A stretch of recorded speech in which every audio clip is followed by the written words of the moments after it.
All right, hey, so you bought a lead list of age leads or cold data, you got a predictive dollar net, and you're ready to rock and roll to cold call to generate some appointments, but you're getting an extremely low answer rate. No one's picking up the phone, and when they do, you're having dog shit appointments. Well, in today's video, I'm gonna cover a handful of things that actually cause your phone numbers to go to spam likely and how to avoid it.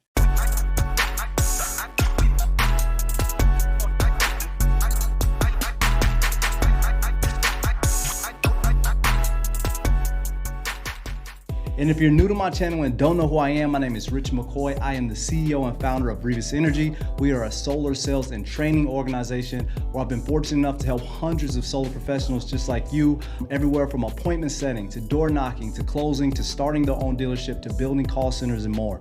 Let's dive into today's material. All right, so right off the bat, man, we're gonna talk about high volume of calls in the telecommunications companies, right? So we're talking about the major carriers, the Verizons, the T-Mobiles, the AT&Ts. What most people don't realize is when you have a phone number from your dialing system that has a high volume of outbound calls, specifically around 100 calls, every time a call comes in, their algorithms are going to go check the last 100 calls that this phone number has made, right? Now, when we're using predictive dollars, guys, what's happening is obviously we can have a high volume of dials go out in a short amount of time. Well, these carriers have now algorithms that go assess how long were they on the phone out of those last 100 calls.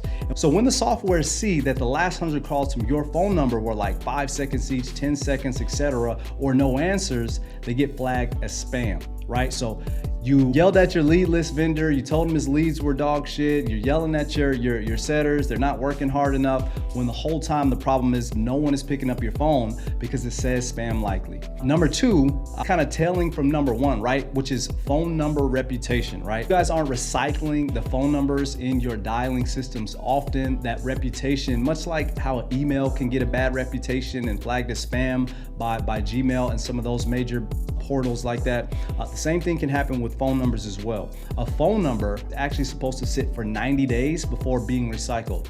Some of your softwares that you're using right now for dialing systems, I need you guys to check because you can go and purchase more phone numbers from them. And before you use each phone number, you want to call your cell phone before you assign it to a sales rep, before you assign it to an agent, before they start dialing every single day, especially when they get a new number. You need to call your cell phone first just to look at it and make sure that it doesn't say spam likely, because even a new phone number can accidentally get recycled too soon. Then number three, guys, is caller ID, caller identification. Make sure you're using a dialing system. It's gonna give you the ability to set up some form of caller ID. It's just like being verified on social media or something like that. It gives legitimacy and authenticity to whoever's behind it, right? The major carriers are wanting to see this more and more so that you can actually get through to your prospects. Number four is the patterns, the similar patterns. I kind of jumped ahead and mentioned this in number one. If the carrier's algorithms recognize that there's a pattern in your calls, a lot of calls in a short amount of time, each call is 5 seconds, 10 seconds, 15 seconds, because your agents are getting hung up on or they're reaching voicemails or whatever, the pattern recognition from the carriers are quickly gonna mark this phone number as spam, and you're gonna burn through leads and never actually get the opportunity to get in touch with the homeowners that you're after. And then lastly, guys, to touch on that is user feedback, right? So if you guys are calling cold data or age data and you aren't trained on how to deal with that initial part of the conversation or the conversation at all, people are gonna block the number. They're gonna block it. And what happens, again, we're talking about pattern recognition. This is what the carriers are focused on so that they can protect their paying customers from getting bombarded from people like you and me and from other people who have way worse intentions when they're trying to get in touch with them, right? So the patterns are gonna show them whether you are a good guy or a bad guy, whether they should actually let you pass on to their customers without that spam likely label, right? As long as you guys have spam likely calls going through, the appointments and the contacts and the conversations that you could have are significantly different. So we want to make sure that we're able to get in touch with people and not have enough people blocking those phone numbers, because if in a short amount of time, your number is blocked 1, 2, 3, 4, 10 times, that number will be marked as spam before you even reach that hour. So let's recap everything that we just discussed. A high volume of calls if you're using a predictive dialer and you're not really getting a high answer rate, you need to consider everything that I just said before, but then also maybe consider switching to a manual dialer or a power dialing system instead of blasting out 8 to 10 calls at a time. Yes, it's gonna take longer, but your connection rate is gonna be a lot higher and the drop off from your calls will also be a lot higher.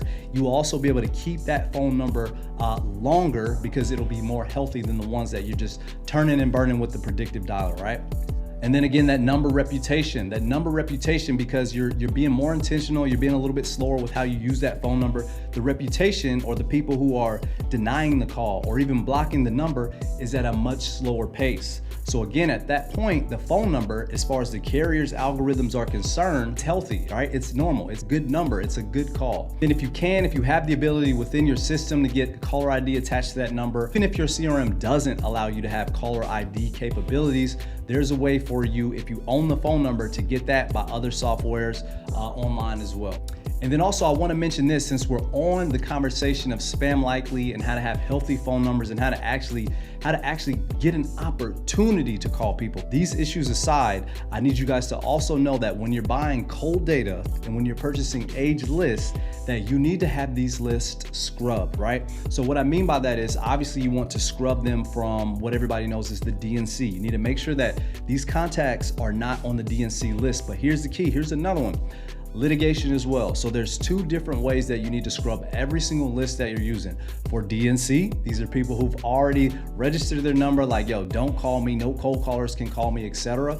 And then litigators. So these are people who in the past have filed and sued telemarketing companies for calling them at the wrong time, saying the wrong thing, harassing them, etc. Right? They could get hefty fines paid out to them, $10,000, $20,000, $15,000, etc. For these type of fines. So these people have done it in the past, and they are literally sitting by the phones just waiting for you guys to call them at the right time, saying the right things, right? So how you're gonna prevent this is you're gonna make sure that every list that you have, before you upload it into your dialer, you scrub it for DNC, and then you also scrub it for previous litigations, right? Same people can be tracked, and there's softwares that I'll let you do it as well. If you're looking for help for any of that, just reach out. We can point you in the right direction. And then lastly, guys, man, just a quick one today. I've consulted with so many of you guys over the last year on building a call center, building that appointment setting team, and everything in between. And one of the things that I'm seeing from so many different people is like, oh, my leads are bad or my setters aren't good. And before we talk about leads, before we talk about setter training, I just want everybody to know these handful of things that are just small tweaks that are having the biggest impact on low contact rates, no appointments, no sales, and ultimately no money for you. So I hope this video was super helpful for you guys. As always, like, comment, share. If it was helpful, let me know. And then again, because we offer training, if you want us to work directly with you on building that call center or getting those leads or finding the right people to make the calls and making sure they are trained, tactical, and sharp when they do get on that phone, book a call with the links below, and I can't wait to help you guys. Until next time, I will see you then.